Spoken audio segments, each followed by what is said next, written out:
Is that right?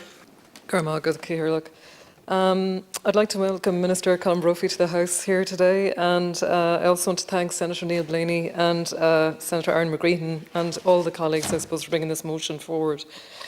I would like to express strong support for the Good Friday Agreement and that this international agreement is implemented in full. As you have also mentioned, that respect, equality and partnership is at the heart of how we move forward, and my clear commitment to the protection of the rights of all people that live on this island.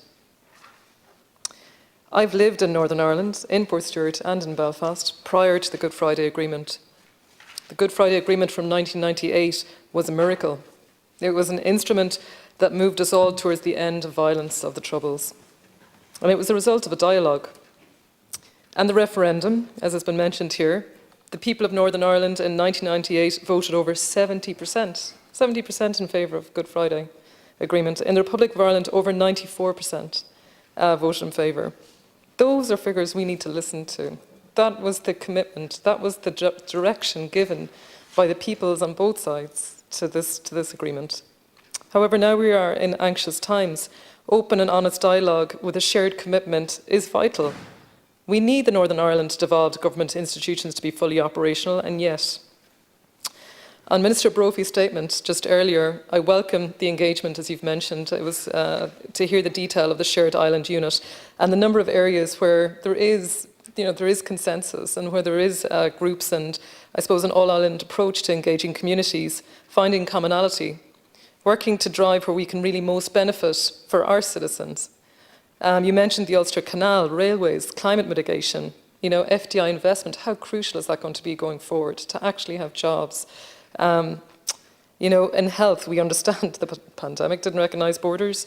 And in education, I myself was a student for Erasmus, and I was just so proud to see that the Irish government committed to funding for Erasmus Plus grants, for Northern Ireland students. That's just, the Erasmus was built around the fact that we would understand what it's like to walk in someone else's shoes. You go to another country, you experience their culture, you speak their language, you get to understand where they come from, and then you build empathy. I also would really look forward to the ESRI report that you mentioned. And I know as well that there's up to 200,000 this year in funding for supporting the Shared Island Initiative. From all the contributions by my Seanad colleagues here tonight, it shows the significance and the concern on this matter. We need this strong commitment to the principles of peace and the principles of consent listed and outlined in the Good Friday Agreement. And as has been mentioned here by senators and Senator Gallagher, John Hume was an icon of light in dark times, and we need now more than ever for more lights to shine. I have friends and their families living in the north, and the children today in Northern Ireland, they've never lived through the violence of the Troubles. And the children of the Republic of Ireland have never lived through the violence of the Troubles. Each man and woman here, each Oireachtas representative, we all have a responsibility to make sure they never do.